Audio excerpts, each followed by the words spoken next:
You're right to talk about the money, Peter, because we are in a lot of debt. And that is one of the reasons why DOGE was started. Elon Musk went on to the Joe Rogan show to talk about just the sheer madness, as he calls it, of all the waste of our hard-earned taxpayer dollars. Watch. I just want to emphasize the sheer madness of the government. It's just because they have magic money computers that the checks never bounce for the federal government. So you don't have the normal corrective mechanism that you'd have for a company or for an individual. The checks just always clear. The net result is inflation, which is effectively a tax on everyone. But the Defense Department hasn't passed an audit in I don't know how many years. 7 years. Yeah, I mean, exactly. If you bring it back to the idea that it's a business.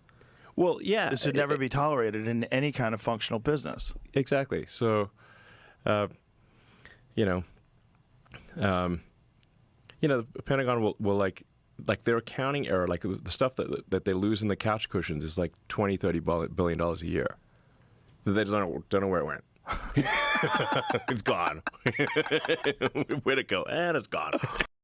Just to tie these things all together, Trump has been asking federal workers for 5 things they did last week. He just asked Zelenskyy for one thing, a thank you, and he didn't get it. And I know that we are trying to move on in the control room, but if we could put up in just a second the video from the Oval Office. I have some exclusive reporting now that came in during that soundbite from somebody who was in the room.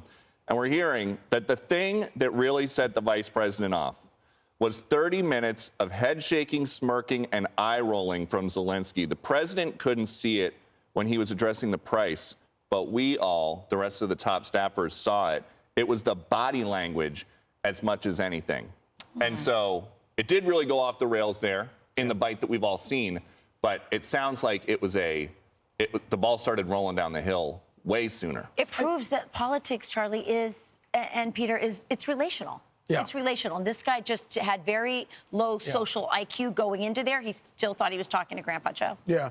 And not only was it a colossal misreading of the room, which is obvious by all that body language, the eye rolling, the arm shirking, the shoulder shirking, but also, bigger picture, a misreading of the larger political situation in the country where you have people like Elon Musk working for the president talking about the extraordinary waste, fraud, and abuse from the federal government and the need to trim our sails. And it's like Zelensky's team didn't do any of their homework.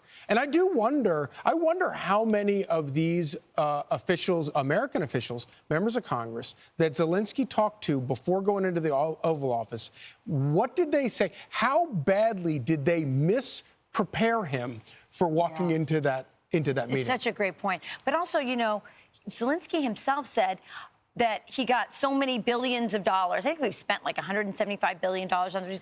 He's like, so many billion, I don't even know where it went. There are people making money off of this. Yep. He's probably, there are probably Ukrainians that have skimmed money off, but there's somebody taking a lot of money. There's been zero transparency. So again, his attitude going in, the amount of waste, as Elon Musk said, $30 billion just, wasted away. Guess who's working hard? Guess who also has a lot of problems at home?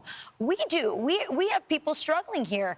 And Zelenskyy and the Europeans and everybody else who wants our money doesn't seem to care about that. Yep. And the White House insists it was not a setup. I think the best proof of that is Elon Musk probably would have wanted to be there. He wouldn't have been in Texas doing Joe Rogan. Right. That's true.